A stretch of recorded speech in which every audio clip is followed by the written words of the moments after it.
Joining us now is Patrick DeHaan from GasBuddy. Thanks so much for joining us. Well, thanks for having me. So is there any relief on the horizon as far as you can see?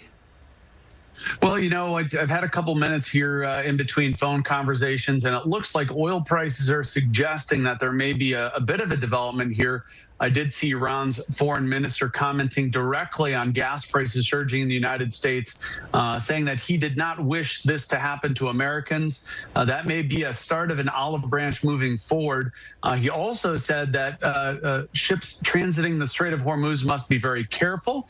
That may be a positive development as well.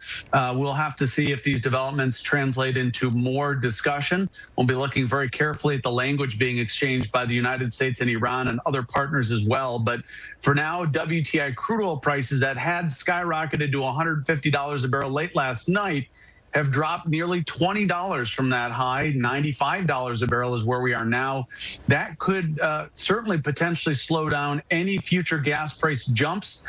We did see prices across much of the country jumping over the weekend, Florida jumping to $3.59. That may not fully stop the increases yet immediately, but that certainly could be a good sign. That means that prices won't go much higher, or at least dramatically higher than where we are today. Now, Patrick, you mentioned the Strait of Hormuz. For those that aren't familiar, explain why that is such a vital artery for oil transport.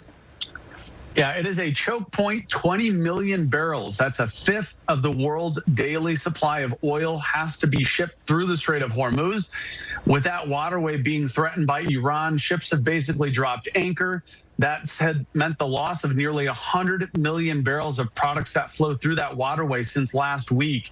And that is why oil prices have reacted so significantly. This is probably one of the worst choke points on the planet for oil markets, and it's being disrupted, and that's why you're paying more at the pump. But if the situation improves, we could see prices starting to roll back here, but obviously a very volatile situation that seemingly can change at a moment's notice. Now, this may be simplistic, but is it just about the oil, or are there other factors that are pushing our prices up?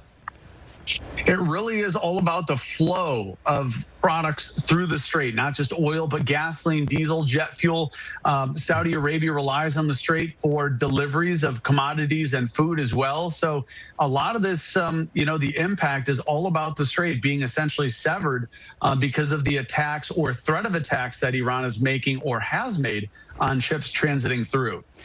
Okay, for those of us consumers that are dealing with sticker shock right now, are there things that we can be doing to make it a little less painful?